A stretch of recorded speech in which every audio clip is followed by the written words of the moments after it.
Y estamos en un nuevo conversatorio el día de hoy, el segundo conversatorio de la Maratón de Mate 3.0, un café con líderes internacionales, retos y aprendizaje en educación matemática.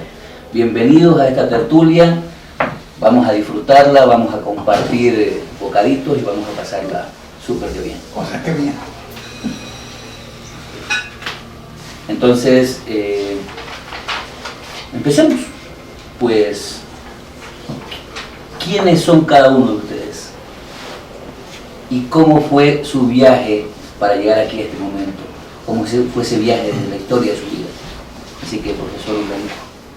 Bueno, yo soy Uldarico Malaspina, vengo de Perú y mi interés por la educación matemática, pues así llamada educación matemática formalmente, pues vendrá desde posiblemente de una participación en una RELME en México en 1998. Pero mi vocación de enseñanza pues ha venido desde que estudiaba secundaria, porque me gustaba enseñarle a mis amigos y ellos me lo pedían, ¿no?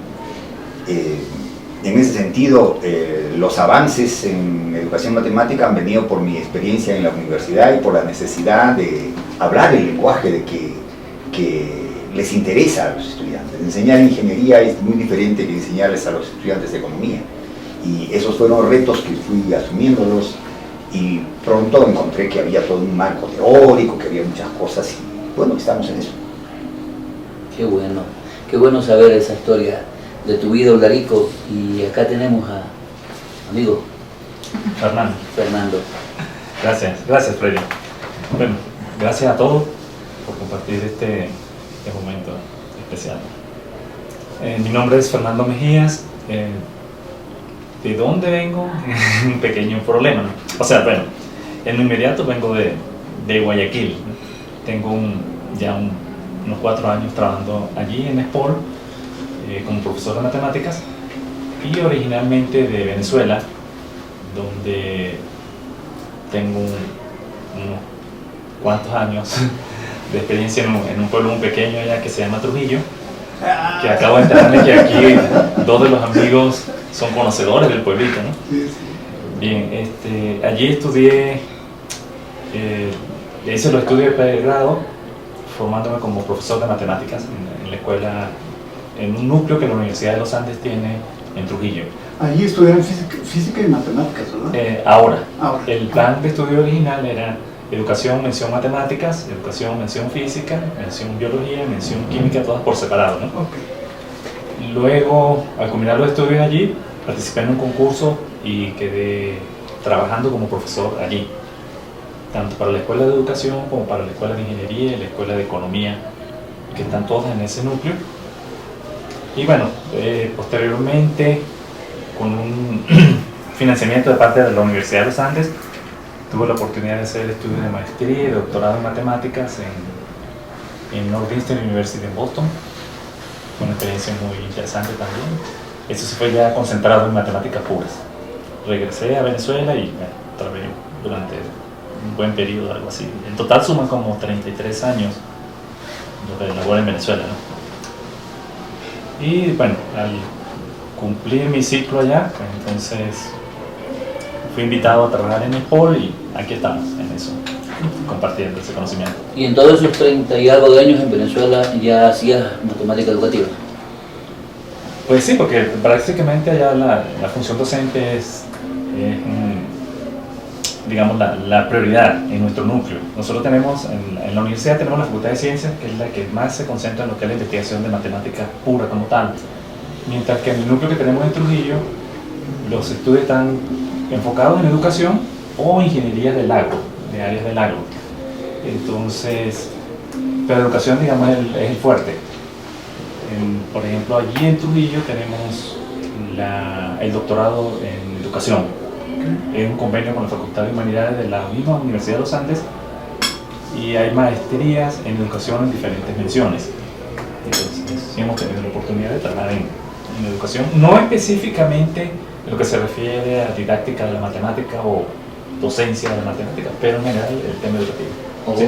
Ya, qué bien. Bueno, pues y ahora, Antes de presentarme quisiera mencionar que me resulta muy interesante, Fernando, que seas de Trujillo, precisamente, allí donde nacen los Andes, dicen, y que fuera el lugar donde Eduardo Mancera y yo nos conocimos, porque si bien habíamos estado ligados a muchas actividades del Comité Interamericano de Educación Matemática, por diferentes circunstancias de la vida no habíamos coincidido nunca. No cruzábamos caminos. Y en esa oportunidad, eso fue hace 20 años exactamente, coincidimos en Trujillo. Y ahí nos conocimos y de ahí nació una estrecha cooperación y más que cooperación, una gran amistad durante todos estos años. Entonces es algo, la vida está llena de detalles y este es un detalle que me parece muy bonito, encontrarnos aquí con alguien que es precisamente de Trujillo, que tiene muchos recuerdos para nosotros. Yo soy Ángel Ruiz y vengo de Costa Rica. Mi vida profesionalmente la he desarrollado alrededor de la Universidad de Costa Rica. La formación inicial mía, en un principio, fue matemáticas puras, especializado en álgebra, en particular en teoría de Galois, y después, eso es otra dimensión que no todo el mundo conoce, me dediqué a la filosofía y tengo estudios muy profundos en el área de filosofía. Estas cosas se conjugaron en la filosofía de las matemáticas, en la historia de las matemáticas, y hará unos 25 años todo eso fue desembocando en la educación matemática. Entonces, a partir de ese momento me dediqué a trabajar en temas de currículo y de otros temas de la educación matemática, hasta que una oportunidad histórica muy importante se dio hará unos 10 o 11 años, que fue cuando me dieron la responsabilidad, creo que histórica, de diseñar el currículo de matemáticas de Costa Rica para toda la primaria y secundaria de ese país. Entonces aquí estoy, después de ese periplo por diferentes áreas, pero nunca he abandonado la filosofía de las matemáticas. ¿Y desde Costa Rica capital o vienes de la periferia de Costa Rica? Yo nací en la capital de Costa Rica, en San José. Soy hijo de emigrantes republicanos españoles, exilados en Costa Rica, y eso también es un elemento que está en el background, como dicen, de las cosas que uno ha desarrollado profesionalmente. Qué bueno, qué interesante, pero sírvanse, no sean tímidos, no sean tímidos. Y ahora, tú. Bueno, soy Patrick Scott de los Estados Unidos y mi viaje para llegar aquí empezó en el 4º grado de primaria, cuando empecé a estudiar el español. Y en la universidad estudiaba matemáticas puras. Fui con el Cuerpo de Paz a Jamaica para trabajar en la formación continua de docentes de primaria, y luego pasé 2 años trabajando en Santiago de Chile en la formación de profesores de nivel secundaria. Un punto muy importante en el viaje fue conocer a mis 2 mejores amigos aquí, ambos en México, antes que ellos les conocieron entre sí. Entonces yo tengo 40 años con cada uno, casi 40 años. Ya están haciendo cuentas. 40 años de amistad directa, sí, con cada uno, sí, sin que se conozcan los 3. Yo estaba en el kindergarten. Qué barbaridad, qué interesante. ¿En qué parte de Chile? En Santiago. En Santiago. De Chile, sí, en lo que era la Universidad Técnica del Estado, que ahora es la Universidad de Santiago, sí. En un programa que fue de formación de profesores en educación matemática y computación.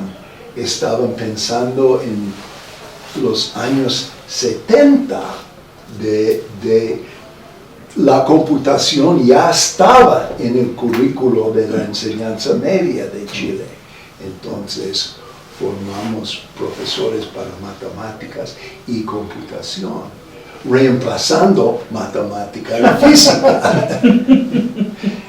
Entonces, No hay un violín. Qué bueno.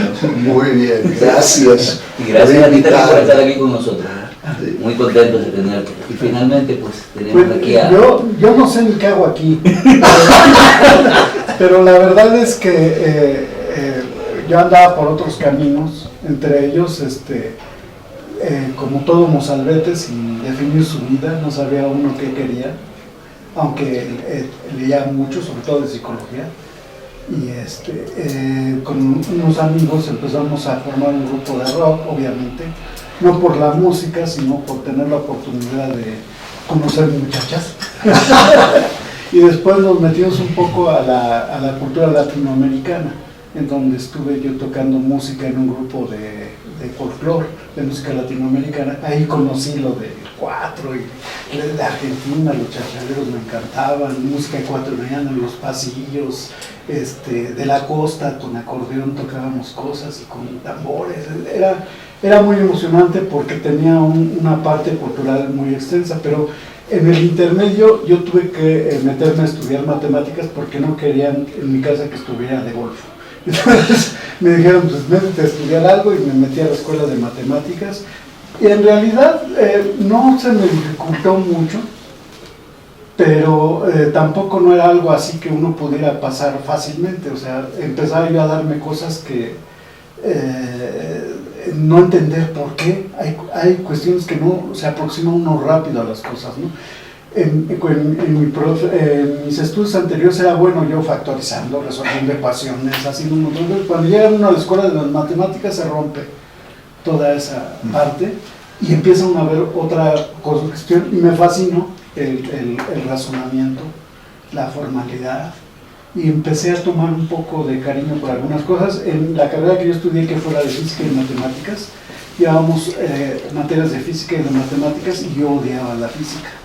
Entonces ya después la estuve creyendo mucho, pero en realidad lo que me metió mucho en la parte educativa fue que, bueno, un poco para tener algo de recursos, se mete uno a trabajar como maestro en secundaria primero, y es una trampa, porque ahí pude ver que muchas de las inquietudes que tenía uno de joven, de cambiar al mundo y todo, se cristalizaban en la parte educativa. Si hay un mecanismo, un camino para cambiar a la sociedad, es la parte educativa. De eso estoy convencido desde mucho tiempo. Y entonces, pues ya que estaba avanzando en matemáticas, traté de tener una formación mejor en matemáticas, pero también en educación. Entonces me metí en temas como educación de adultos, educación indígena, educación rural, educación técnica, formación de maestros, y anduve de chismoso por todos lados, ¿no? Porque me queda claro que para entender la educación se requiere meterse de cabeza a todo el sector educativo. Y eso me llevó a ser funcionario y a hacer otras cosas, pero en el camino encontré justamente mucha simpatía con Patrick, que fue el primero que conocí. Él llegó una vez a la Universidad Pedagógica, donde yo era maestro, y bueno, hicimos buena amistad, y de ahí, desde entonces, pues nos comunicábamos, y de hecho el culpable de que esté yo en el Comité Interamericano de Acción Maternal es Patrick, porque Ángel lo conocí después, allí justamente en tu lugar de vivir en Venezuela, y a partir de ahí empezamos a hacer cosas juntos, y ha sido una cosa maravillosa de poder aprender de ellos, y a partir de ellos conocer más personas, ver las cosas de otra manera, y de alguna manera eso es lo que me trajo acá finalmente, ¿no? O sea, ya ha habido mucha actividad que hemos estado haciendo juntos, hemos participado en muchos congresos juntos o separados, pero siempre ha habido una trayectoria que nos empuja cada vez más a buscar buenos caminos para la enseñanza de la matemática. Un Eduardo Mancera que viene desde lo folclórico, de la música, pasa a convertirse en matemático y termina seducido por la educación. Sí, qué interesante. Y las educadoras. Bueno, pues, qué interesante conocer cada uno de los detalles de sus particularidades para este servidor, Freddy Rivadeneira, Pero es como de un Ecuador. confesor. Parezco confesor, parezco que nos he confesado, que les he sacado cosas de ustedes que no quería decir. Para mí, como representante tal vez de Ecuador, como una de las personas educadoras interesantes, tener 5 realidades, 5 países, 5 visiones diferentes de lo que significa ser tal vez un docente de matemáticas. Tengo a Audarico, que sale de la matemática pura y termina en educación matemática. Fernando igual, matemático puro y termina en educación matemática. Lo mismo Ángel, lo mismo Patrick, lo mismo Eduardo. Pero yo puro matemático, no. Después, ¿no? Pero terminan ustedes aterrizando en educación matemática, y eso es algo súper interesante, ver cómo una disciplina, de pronto por muchos vista muy fría, termina dando el calor a cada una de sus vidas. Y en función de esa formación académica que ustedes tienen, en función de esa experiencia que tienen, ¿qué creen ustedes o cómo creen ustedes podríamos tener una educación matemática de calidad? ¿Qué deberíamos hacer cada uno? ¿Qué recomendaciones podrían darnos? Una pregunta fácil, ¿no? Las preguntas están medio difíciles. Yo tengo una cosa que quiero enfocarme. Es que todos los educadores, docentes, administradores, todos, deben pensar que su trabajo principal es mejorar su trabajo. Y si ha sido difícil para mí enfocarme en eso, que cada vez que hago algo debo hacerlo mejor. Y si los docentes pueden tener el tiempo para planificar y reflexionar para mejorar su trabajo, vamos a tener una mejor educación matemática. Patrick, pero allí yo estoy de acuerdo con que hay que tratar de hacer las cosas siempre lo mejor posible. Pero hay un problema cultural. Un maestro puede estar convencido de que lo mejor es enseñarles a multiplicar bien, a resolver ecuaciones, a la parte algorítmica de la matemática. Y eso lo hace bien, y hace que sus muchachos lo hagan bien. Entonces, ¿por qué? Porque tiene una concepción de la matemática con este enfoque, con un enfoque algorítmico, operativo, memorístico. Entonces lo está haciendo cada vez mejor, pero no está yendo en la línea que nosotros quisiéramos que vaya, que es más bien desarrollar un pensamiento matemático en los chicos, ¿no?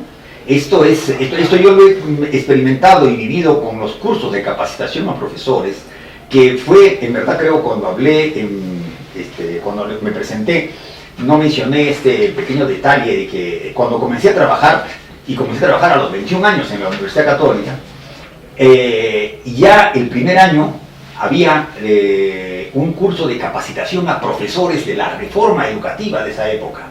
Entonces fue mi primer contacto con profesores, y efectivamente eran profesores los mejorcitos de los que habían sido seleccionados, pero que tenían estas concepciones de la matemática. Entonces eso es fundamental, tratar de superarlo, ¿no? Pero de hecho en la enseñanza uno los forma en otras cosas. O sea, un maestro que llega tarde, que no explica, lo está formando de cierta manera. El que los atiende, el que trata de que comprendan las cosas, también lo está formando de otra manera. Entonces hay un factor humano y de relación social muy importante en la educación, que eso a veces lo concentramos solamente en la disciplina. Y bueno, uno estudia la vida de algunos matemáticos, se da cuenta que eran seres humanos igual, que cometían errores y que eran caprichosos y tenían muchos vicios y hacían muchas cosas horribles que nosotros hacemos también. Pero no queremos que se note. Parece que fuera pecado equivocarse, por ejemplo. ¿Será entonces acaso que existe tal vez un marcado distanciamiento entre lo que significa ser un educador matemático y la profesión mismo que eso significa? Porque lo que acabas de decir, Eduardo, radica justamente en eso, en que yo voy a mi colegio, a mi institución de trabajo, cumplo con mi labor, de pronto llego tarde, me sancionan, pero no estoy cumpliendo a cabalidad con lo que significa ser un profesional en la educación matemática. Sí, entre otras cosas. Porque creo que la misión es más importante, es no poner una calificación, sino estar seguro que dejaste algo en los estudiantes, que lograste cambiarlos en cierta manera. Yo a muchos de los alumnos que tenía conocidos decía, es muy bonito que vaya uno por la calle y se encuentre un maestro, ¿cómo está? Y te abracen y tú dices, ¿quién será? Pero ya después te empiezan a decir, o que te vean feo y que digan, ay, ahí viene este canijo que me reprobó, que no le entendía nada. El poder conservar una buena relación con los estudiantes quiere decir que no solo los formaste en matemáticas, porque a lo mejor no te entendieron mucho, pero sí lograste hacer ver que hay mucho más por delante y que ellos tienen muchas posibilidades, los empujaste, ¿no? Como a nosotros nos empujaron varios maestros, ¿no? En ciertos momentos uno estaba todo disperso, no sabía qué hacer y vieron, por ejemplo, los brincos que dio Ángel hacia la filosofía y todo eso, tuvieron también seguramente una motivación fuerte, ¿no? Bueno, yo quería opinar sobre esto. Yo creo que un tema capital que está presente en toda esta conversación es la calidad de la profesión, es decir, la calidad de los docentes en servicio, la calidad de la formación inicial. Ese es un tema capital, porque sí, es cierto lo que dice Darico. De alguna medida vos podés repetir y decir, bueno, vamos a mejorar, pero ¿mejorar qué? Entonces, hay que definir los parámetros de la formación inicial y los parámetros de la formación en servicio. Y eso implica decisiones que, tal vez por mi malformación filosófica, está en el terreno de qué son las matemáticas y qué es la educación matemática, qué es la enseñanza y el aprendizaje matemático. Dependiendo de esas variables, uno puede aterrizar en programas de formación específico, en tipos de recursos que se ocupan y no. Si vos pensás que las matemáticas se reducen a demostrar teoremas, por ejemplo, y que no es una práctica social que construye conceptos, las estrategias para un docente de matemáticas son distintas. Entonces, yo creo que uno de los grandes desafíos que tenemos en este momento, y esto no solamente para América Latina, nuestros países, sino para el mundo, es el tipo de formación que reciben nuestros docentes, la calidad. Y eso es lo que hace posible que un profesor, un docente, llegue al aula y enamore a los estudiantes, que genere ese clic que dice Eduardo, que se potencie y diga, esto me interesa. Pero para eso se requiere también, aparte de los programas de formación, algo que es importante, que es la selección de las personas que van a enseñar. Porque por lo menos yo he visto eso en Costa Rica, muchas personas no llegan ahí por vocación. Llegan porque, hombre, es más fácil entrar en la carrera de enseñanza de matemáticas que en ingeniería, sí, o arquitectura o medicina. Aunque sea de maestros. Entonces, y eso hace una diferencia, porque entonces ya es gente que llega, voy a hacer esto porque, hombre, o gente que fracasa como matemáticos y llegan allí y dicen, entonces esa gente no va a lograr ese efecto que nosotros queremos. Y eso yo creo que está en el centro del debate. ¿Cómo lograr que las personas que estudian matemáticas, que se forman como profesores de matemáticas y que van a las aulas, sean de una calidad extraordinaria? Y eso no es solamente un problema individual, es del sistema. Es el sistema, yo te insisto, en que es un problema cultural. En la casa, si venga un chico destacado en matemáticas y el hijo de familia ahí destacado en matemáticas, le dice, tienes que estudiar ingeniería. Y le dice, no, pero yo quiero ser profesor. No, que te vas a morir de hambre. Y entonces tiene que ser ingeniero. Claro, pero es que yo creo que... Sí. Creo que hay muchas aristas del problema, ¿no? Porque es un problema social. Primero que uno diría, ¿y por qué vamos a enseñar matemáticas? Sí, ¿verdad? O sea, porque claro, porque el problema es, uno dice que enseña la tabla de multiplicar, bueno, porque si yo pienso que eso es matemáticas, enseñar la tabla de multiplicar y aprender la tabla de multiplicar, Antes que entonces, multiplicar. sí. Entonces, pues eso es lo que tengo que enseñar, ¿no? Basta porque mis estudiantes aprendan a multiplicar, ¿no? Entonces, quizás, digamos, si la sociedad se apropia de la idea de lo que quiere es entrenar a su población en cómo abordar problemas, ¿sí? Y que la matemática es un recurso para eso, ¿sí? Entonces dice, bueno, yo necesito profesores de matemáticas que sepan tratar con problemas, ¿sí? Que puedan analizar problemas, que me le lleven a sus estudiantes esa idea de que cómo hago yo para tratar con problemas, ¿sí? No solamente cómo reproduzco unas rutinas o unos algoritmos para hallar unos valores Como aplicando una recetas de determinada cocina. forma. Exacto. Entonces, ese sería lo que uno se pregunta, o sea, ¿eso lo pretende la sociedad? ¿La sociedad quiere eso? Para empezar, entonces, digamos, quizás sí es muy abstracto, uno diría, bueno, el Estado se plantea que el sistema educativo esté en función de eso, ¿no? Entonces, ahí creo que debe haber algo de, digamos, de puntualizar, ¿sí? Porque entonces si el Estado dice, sí, yo quiero que mi sociedad se entrene en el análisis y estrategias para la resolución de problemas y tomar la matemática como un mecanismo para eso, además de que me sirva como una disciplina que puede aplicarse a la ingeniería o como una disciplina propia en sí misma, que es muy bonita. Yo, por ejemplo, yo empecé estudiando educación matemática y después me fui a estudiar matemáticas puras.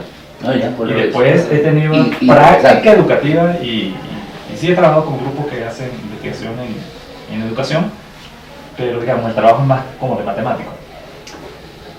Pero entonces, luego el Estado diría, bueno, ¿cómo hago yo eso? Entonces, bueno, te tiene que atacar eso a diferentes niveles. Primero tiene que atender a los maestros que están en ejercicio. Eso requiere una técnica especial porque ellos posiblemente creen que están haciendo muy bien. Tengo que ver cómo formo a los futuros maestros. ¿Y En cómo base a la realidad de los que están en ejercicio, lo que decías hace un Exacto. momento, cómo Conjugar todo eso, cómo administrar todo eso, ¿no? Y particularmente a los maestros que están con los más chiquillos. Sí, porque o sea, el respeto y la consideración hacia esa persona que está ejerciendo ese trabajo con los más pequeños, para que él sienta que su trabajo es importante en la sociedad y que su aporte tiene significado, algo que la sociedad espera de él, no solo que cuide a los niños allí o que les ponga recetas para que aprendan, ¿no? Sino que él se sienta que él es un formador de los niños y que la sociedad aprecia esa labor. En base a todo lo que ustedes están manifestando, y creo que cada uno de los países tiene justamente una realidad en cuanto a la política educativa, ¿verdad? Cuando establecen la experiencia del currículum y todas esas cosas. En Ecuador, por ejemplo, hablaste de los problemas, Darío tiene experiencia en resolución de problemas. En Ecuador se persigue que en la educación matemática o en la formación matemática se desarrolle el pensamiento lógico, el pensamiento matemático para interpretar y resolver problemas de la vida cotidiana. Entonces, eso está anunciado en los currículums, ¿verdad? La pregunta que cabe aquí entonces, ¿cómo conseguir eso? Creo que aquí cabe entonces la pregunta de cuál debería ser el perfil de un educador matemático, de un matemático educativo, para poder conseguir todo lo que ustedes están diciendo, para poder conjugar todo lo que ustedes están diciendo, para poder lograr que sus estudiantes vean la matemática más allá de resolver un trinomio cuadrado perfecto, que vean la matemática más allá de las tablas de multiplicar, que entiendan qué significa la multiplicación, que entiendan qué significa la división. Toca entonces tener, lo que decía Ángel hace un momento, el proceso de formación de esos formadores de formadores, pues debe ser muy minucioso ese proceso de selección para poder conseguir eso. ¿Cuál creen ustedes debería ser ese perfil del docente? No sé si entrar al perfil, pero el tema de la calidad de la educación matemática es más complejo de lo que nos imaginamos, porque el profesor de matemáticas no debe quedarse solamente en la matemática, ¿no? Es decir, es lo ideal, porque además de enseñar matemáticas y de crear un pensamiento matemático, yo creo que cuando se hablaba de los requerimientos de la sociedad, nuestra sociedad necesita pensadores, nuestra sociedad necesita gente que piense críticamente, gente que no acepte las cosas así simplemente porque el que lo dijo tiene la palabra. Ciudadanos, ciudadanos. Entonces necesitamos porque para que no tengamos pues los políticos que tenemos ahora en nuestros países, ¿no? ¿Políticos? Realmente es trágica la situación de muchos países, precisamente porque la gente busca a quién seguir y es que ese a quien seguir lo formamos desde la escuela y sobre todo desde la primaria. Le decimos que tiene que aceptar lo que el profesor dice, y aunque sea orientando, tratando de orientar ese pensamiento matemático, tiene que enseñarle a dudar, tiene que enseñarle a no aceptar, en principio, A volverlo sí, a y después convencerse, ah, sí, es verdad. Pero así éramos nosotros, básicamente. O sea, porque lo que hace uno cuando enseña, porque en muchos países de otras carreras se van a dar clases de matemáticas. Entonces, cuando uno enseña, reproduce las prácticas que estaban, claro. y poco a poco te vas dando cuenta que no te entienden los estudiantes y vas buscando maneras de ahora cómo los hago entender, Claro, y claro, eso. Pero realmente nosotros somos reproductores de esa cultura a inicios de la carrera. Y lo que yo creo que estamos buscando todos hacer, como decía Patria, hacer mejor la labor.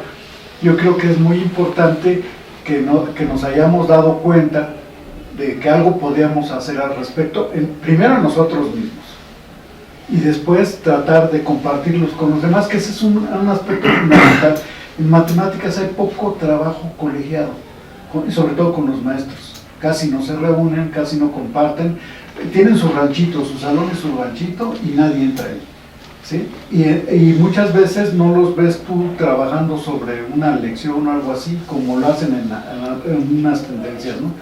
Entonces, estas partes que sí son culturales, porque lo ve uno, el conocer la matemática como un esfuerzo individual, y realmente es parte de un trabajo colectivo, porque la construcción de conocimiento se hace así, de una manera en que uno puede discutir, corregir, replantearse y todo eso, ¿no? Que es básicamente lo que tú promueves, ¿no? De que se reflexione, quiere decir, reflexiona pero con los demás, pregúntate pero con los demás, responde con los demás, ¿no? ¿Sí?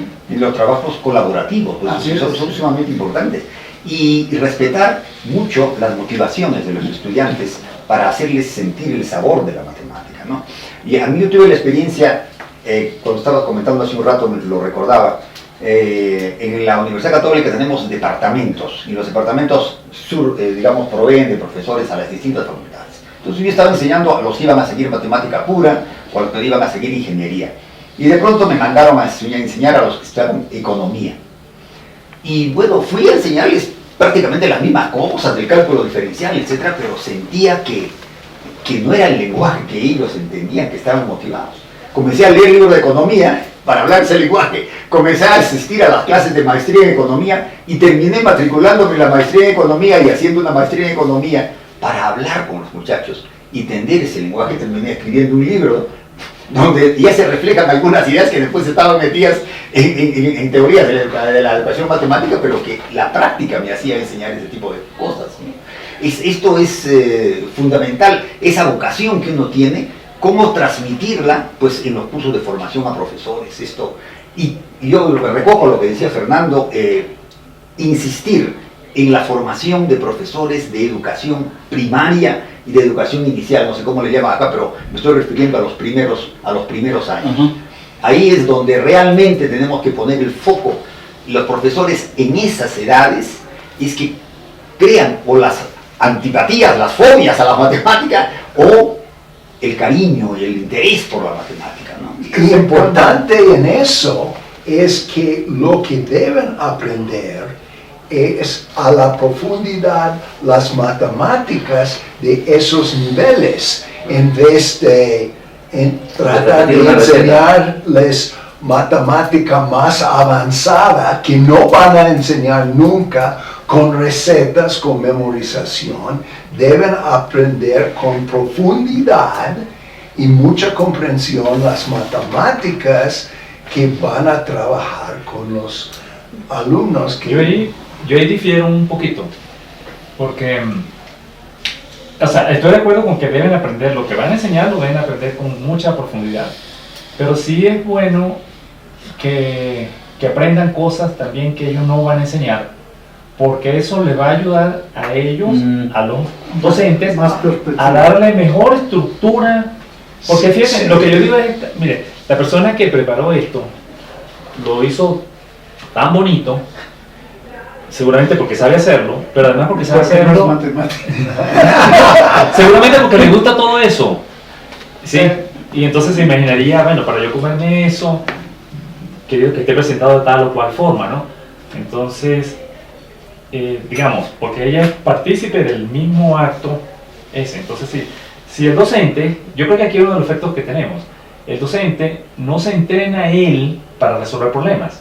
Él lo que hace es que ve un problema, tal vez lo ve resuelto o con una ayuda, y viene y trata de transferirle ese problema al niño.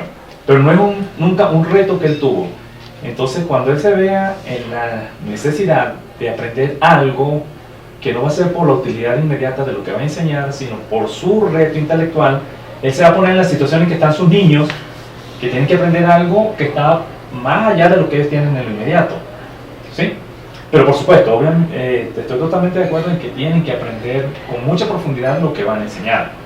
¿Sí? Por eso es importante que los docentes en cualquier nivel en el que estén siempre tengan de vista el perfil de salida de los niveles, Sí. el perfil de salida de la educación básica, el perfil de salida del bachillerato, para yo como profesor de primer nivel, de primer grado, lo que yo haga en la enseñanza de la matemática en ese nivel, que es lo que tú decías, Patrick, cae en lo que decías tú. O sea, yo aporto esto y aporto hacia allá. Pero esos perfiles los definen personas que no están Lamentablemente. involucradas en la asignatura. Lamentablemente. Yo decía, A diferencia del caso de Costa Rica, por ejemplo. que a veces los perfiles que se manejan en los sistemas educativos son definidos por pedagogos o por psicólogos que de alguna manera escogieron esas carreras para huir de las matemáticas y forman acotaciones para las matemáticas. Cuando los matemáticos agarran el programa lo ven de otra forma y sí incluyen perspectivas de la aplicación, porque la matemática es abstracta, digo, no podemos dejar eso, pero podemos construir puentes con esos conocimientos que no los podemos desprender de sus propiedades, pero que sí los podemos hacer más accesibles y hacerlos que están más presentes. Es que solemos perder de vista la perspectiva, creo yo, de que qué es lo que queremos hacer cuando uno está ahí frente a este grupo de personas con las cuales está compartiendo una parte del acervo científico de la humanidad. Entonces uno dice, pues yo lo que debería estar haciendo es como fomentar en ellos el desarrollo de un pensamiento formal balanceado con un pensamiento intuitivo, ¿sí? Más que simplemente un aprendizaje de memoria de unos algoritmos que va a aplicar, tienes estos datos de entrada, corre el algoritmo y tienes estos datos de salida, ¿no? Ahora, el asunto es que creo que muchas veces, la mayor parte de las veces, la rutina diaria de la docencia se queda en este aparato y deja, ni hace para el desarrollo del pensamiento formal ni para el pensamiento intuitivo. Y lo que puede ocurrir a veces, que era una crítica que nosotros hacíamos en la escuela de educación, es que se pasa a otro extremo. Entonces que yo me quedo, ¿sabe qué? Que un objeto más otro objeto son dos objetos. Pero sí, o sea, solo en lo meramente sensorial. ¿Sí? Entonces con el juego yo me limito a que con el juego el niño aprende, pero entonces no doy el paso hacia arriba, a una metacognición. Sí, exacto. Entonces es difícil mantener ese equilibrio. Yo quiero decir algo. Es cierto que tiene que... Haga ruido, doctor Mancera, por favor. Es que me sorprendió. Me puse nervioso. Yo pienso, como Patrick, que en efecto las personas que enseñan el nivel básico tienen que saber la materia que van a enseñar. Como en cualquier otro nivel tienen que saberse e incluso ir más allá. Pero la realidad es que nosotros vivimos en países donde eso está en el límite inferior. Hay ocasiones en que nosotros tenemos, en el caso de Costa Rica, profesores de primaria que en todo su programa de formación no reciben un solo curso de matemáticas. Wow. O sea, no solo 4 horas, como decía esta mañana Eulalia, que pasa, o vos decías, no, nada. ¿Por qué? Porque hay especialidades. Especialidad de ciencias sociales o de estudios sociales y tal cosa. Se van por ahí, obtienen el título, van a trabajar y nunca llevaron matemáticas. Entonces el problema no es parte del supuesto que como ya las llevaron, ni siquiera, o sea, el punto vuelve a lo mismo, amigos. Los programas de formación, yo estoy de acuerdo en lo que ustedes dicen, pero eso es un contenido, no estamos entrándole al problema de fondo. El problema de fondo son los programas de formación, en particular los programas de formación inicial. Hace muchísimos años sabemos que hay que incluir matemáticas en el nivel que hay que incluirlo, que hay que incluir pedagogía general en el nivel que hay que incluirlo, y que hay que incluir pedagogía específica. Hoy decía Eulalia sobre Ecuador que la pedagogía específica es débil en los programas de formación que se están teniendo en el país. Pero estamos hablando de algo que tenemos 60 años de estar trabajando, de cómo se hace esa sinergia, esa integración de todos estos procesos, de cómo está la didáctica, la pedagogía de las matemáticas para primaria, para secundaria, para los niveles que sean, y eso se hace. No, podemos hablar de que hay que construir problemas y resolverlos como vos decís y todo eso, pero si los programas siguen siendo cajones separados que dan pedagogía y currículo para el universo en general, 16 carreras, matemáticas que no tienen nada que ver con cómo se construye esto en los aprendizajes de aula, no vamos a avanzar. Entonces yo siento, y vuelvo a lo mismo, el debate gira en torno a los programas de formación inicial por un lado, y a los programas de capacitación y de formación en servicio. En Costa Rica nosotros estamos generando, aunque yo sé que Costa Rica es un país microscópico, porque es muy pequeño, tenemos una colección de 15, 50 personas que formamos al año, tal vez un poco más, pero tenemos alrededor de 30,000 profesores en servicio. Y esos están haciendo el bien o el mal. Y van a durar mucho tiempo. Y van a durar hasta que se pensionen. Entonces, la estrategia tiene que ser integral. Pero no podemos prescindir de lo que son ya conquistas, resultados, lecciones de la experiencia mundial de una disciplina que tiene ya más de 60 años. Entonces, estamos hablando de enseñanza de matemáticas como si no existieran ya resultados importantísimos. ¿Cómo se pega eso en los programas? Wow. Gran desafío, grandes desafíos. Y en base a todo lo discutido, muy buena pregunta. En base a todo lo discutido, en base a todo lo conversado, Tenía que decir, si tuvieran en este momento a un grupo de docentes que los estén mirando, ¿qué le dirían a ustedes? ¿Qué les gustaría que esos docentes se lleven de ustedes? Muy bien, ojalá que ustedes hayan disfrutado mucho de la experiencia con el maratón y que van a tratar de insistir con sus directores y sus colegas que actividades como estas son importantes para que ustedes puedan aprender ideas, técnicas nuevas para seguir creciendo como profesional. Bueno, y yo quisiera que los profesores que nos han escuchado tengan el convencimiento de que lo más importante de su trabajo docente no es transmitirles conocimientos a los niños, sino estimularlos a que desarrollen su pensamiento matemático y que los profesores los orienten a que puedan los niños, los jóvenes, aprender por sí mismos. Eso es lo más importante, porque finalmente la vida les va a plantear situaciones diversas en las que van a tener que afrontarlas solos.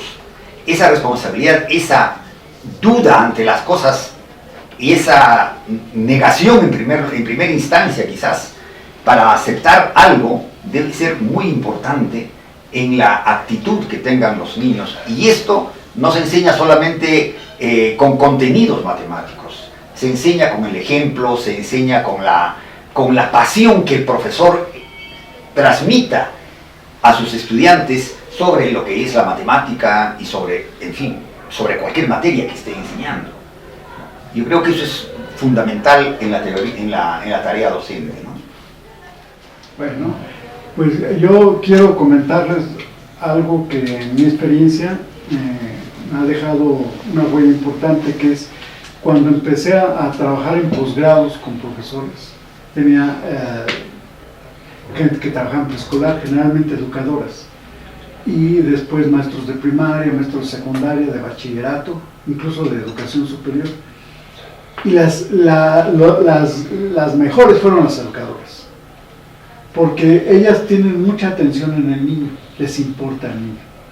Y entonces, aunque trabajan pocos contenidos de matemáticas, lo hacen desde una perspectiva más global y están todas las noches preparando sus materiales y haciendo una serie de cosas y cumplían con los trabajos que se les dejaba y participaban constantemente. Matizaba después con los maestros de primaria y eso hay que mejorarlo, porque el maestro de primaria tiene que ver en muchos lugares con todas las materias, es un solo maestro para todo, puede integrar, esa es una gran ventaja, pero en determinado momento tiene un toque más académico. Sin embargo, el niño sigue estando presente. El centro de la educación en primaria es el niño. Cuando llega a secundaria, y quiero aquí tal vez aclarar, porque para secundaria para unos es un ciclo de 6 años, para nosotros es de 3 años, y luego sigue bachillerato, que es otros 3 años, y sería el ciclo de secundaria en otros países, ¿no? O menos en algunos grados, en otros casos, ¿no? Creo que Costa Rica, ¿no? Son 5. 5. Bueno, en secundaria ya cambia la perspectiva, porque entonces parece que el foco está en la disciplina y en el maestro. O sea, se olvidan de los... Por ejemplo, hay una cosa curiosa, hablan de pedagogía siempre, pero ya en ese nivel donde empiezan a volverse adolescentes deberían de hablar de pedagogía, y nadie habla de pedagogía. Igual cuando están trabajando en educación de adultos hablan de pedagogía, cuando debe ser andragogía. Entonces, a veces se confunden las partes que utilizan para organizar la educación por no prestar atención en mínimos detalles y desviarlo. La atención del maestro en matemáticas es casi, en secundaria, es casi exclusiva y no se mete con ninguna otra materia. Y el estudiante pasa a segundo término porque o hace lo que yo digo o no lo hace. Entonces, ahí hay una cuestión importante que se tiene que tener. Yo creo que hay un muy buen ejemplo en los maestros de preescolar y primaria y que se debería de retomar eso. Que eso es a mí lo que me motivó, porque yo estaba muy joven y a veces los estudiantes te toman como un padre sustituto, te empiezan a contar sus cosas, empiezas a escuchar historias que nunca más te imaginabas que ocurrían y esperan un consejo de ti que es un mozalbete, ¿no? Entonces se tienen que preparar hasta en eso y hay esta componente de la que no se habla y ahora últimamente hablan de los valores y que enseñar virtudes y todo eso, porque educamos no solo en la disciplina, educamos también para la vida. ¿Sí? Independientemente de que estemos en cualquier nivel, incluso los que están en profesional, ¿no? Entonces yo diría que los maestros deberían tomar en serio 2 cosas. Hay un decálogo de Polya, voy a mencionar algunas cosas, donde dice, se debe de interesar en la materia. Si no está interesado en la materia, no tiene caso, ¿no? Yo recuerdo un curso de capacitación que daba porque fui responsable de una reforma en mi país y trabajaba con miles de maestros y en determinado momento me tocó un curso con un maestro que me dijo, sí, necesitamos muchos cursos de capacitación porque yo soy dentista y estoy enseñando matemáticas. Y le dije, perfecto maestro, usted va a recibir cursos de capacitación, pero en orientación vocacional, porque lo que usted tiene que saber es matemáticas para enseñar matemáticas y tener toda una situación que le permita desarrollar la tarea adecuadamente. Hay problemas todavía entre qué tantas matemáticas, qué tanto de formación docente, pero esa es una cosa que no se ha resuelto, no desde el siglo pasado, desde mucho antes, ¿no? El tema es que el que está formándose para maestro debe tener la convicción de que quiere ser maestro, ¿sí?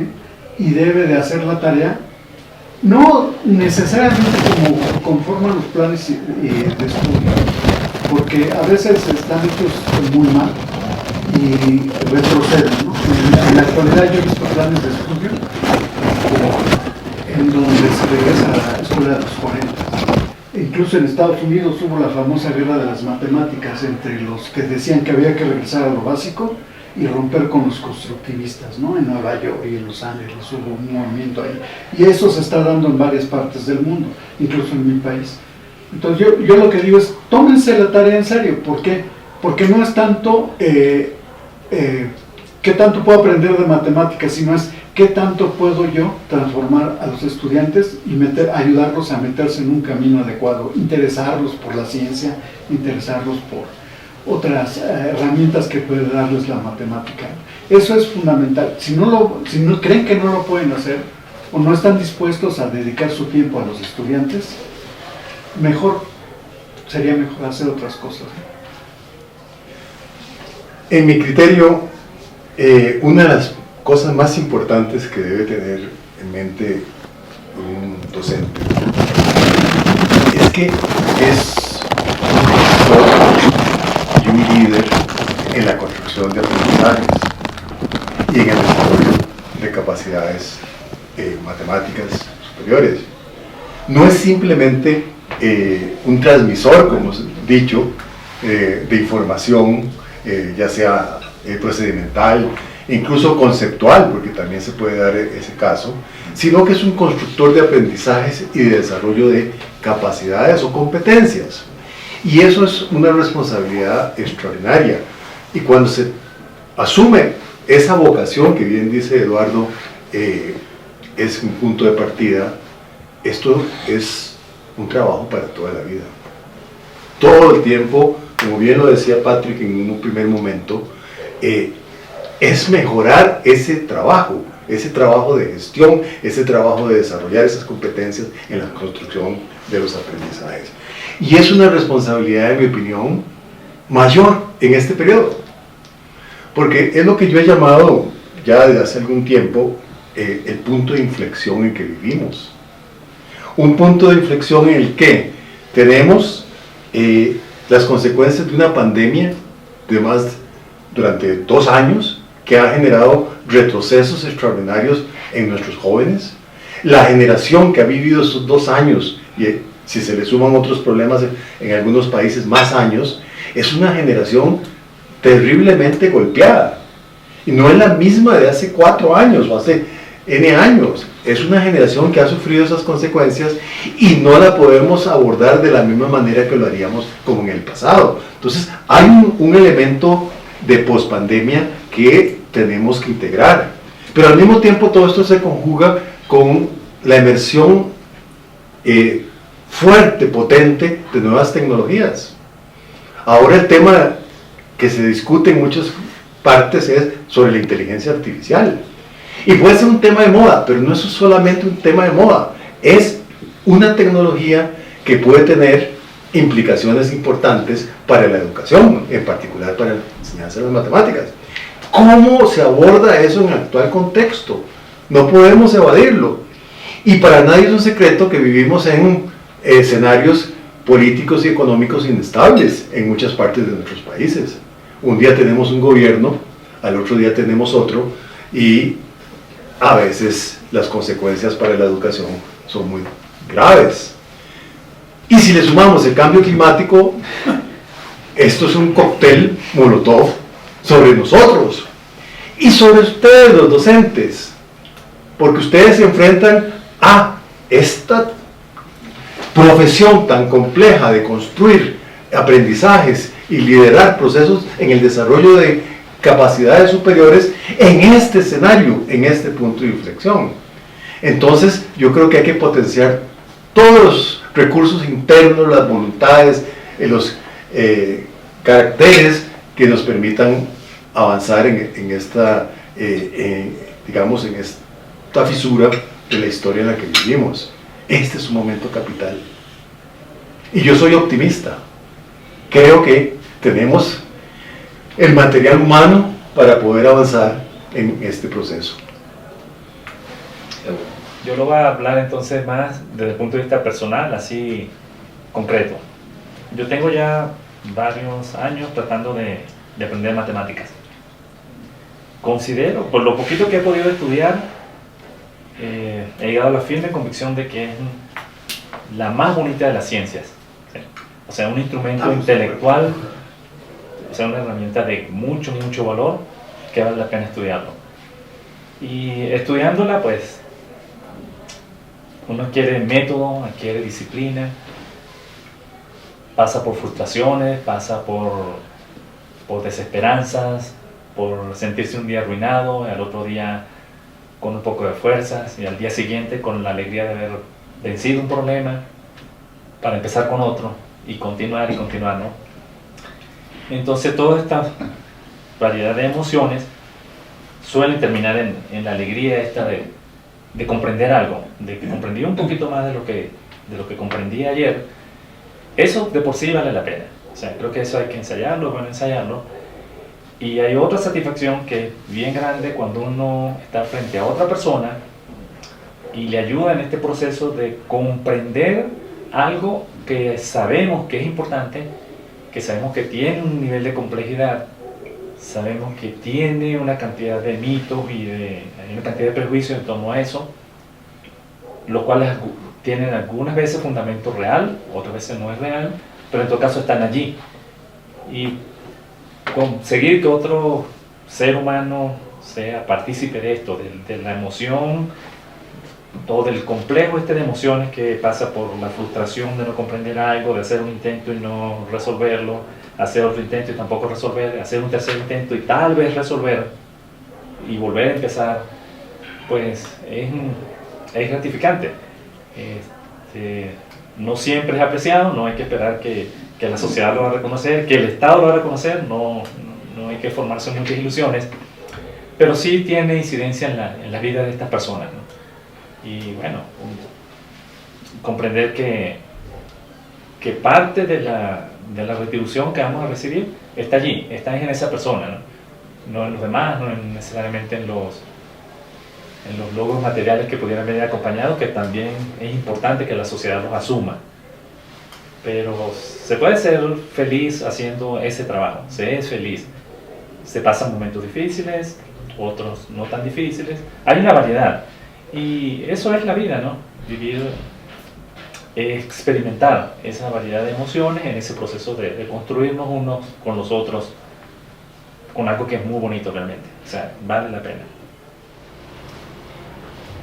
Solamente quería añadir que a lo que han dicho ustedes sobre la formación de profesores, que es tan importante, la formación de los futuros profesores, o sea, los que están formándose, y de los profesores en ejercicio, es fundamental formar a estos profesores, hacer talleres de capacitación, de profundización, como se le quiera llamar, pero de una manera tal que sean formas de aprendizaje de los profesores, que puedan tener elementos para replicarlos en sus aulas con sus estudiantes. Si son solamente conferencias, clases magistrales, etcétera, eso no les va a hacer vivir la experiencia. Yo lo he tenido, yo lo repito esto porque es la experiencia con la formación, con la creación de problemas. Los profesores en los cursos de capacitación, los profesores en ejercicio, en las sesiones de creación de problemas, de pronto encuentran cosas que no se imaginaban y disfrutan.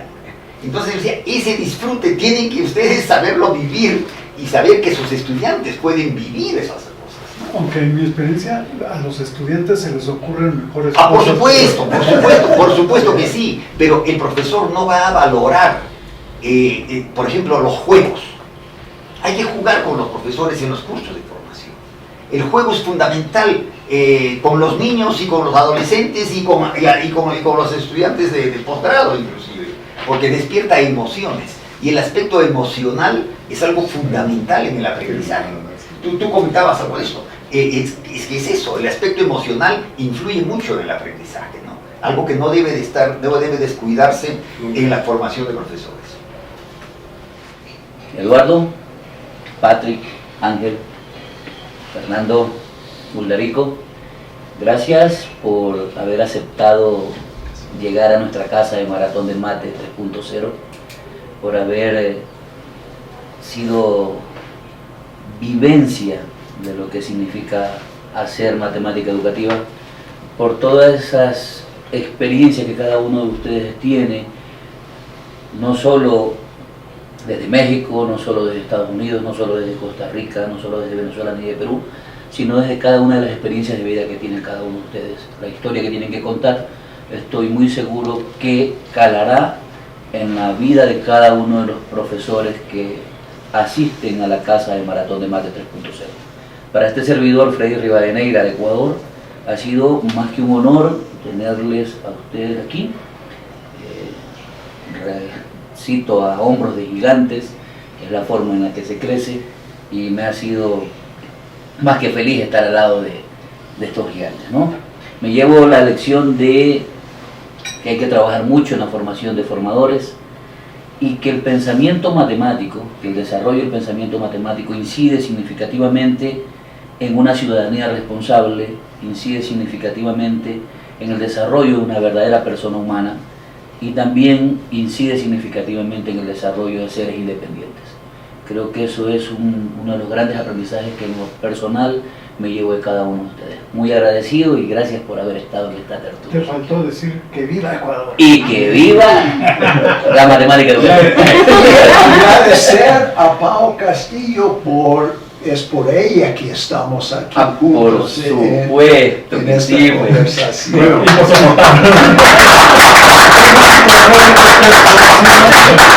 Ese poder de persuasión que tiene.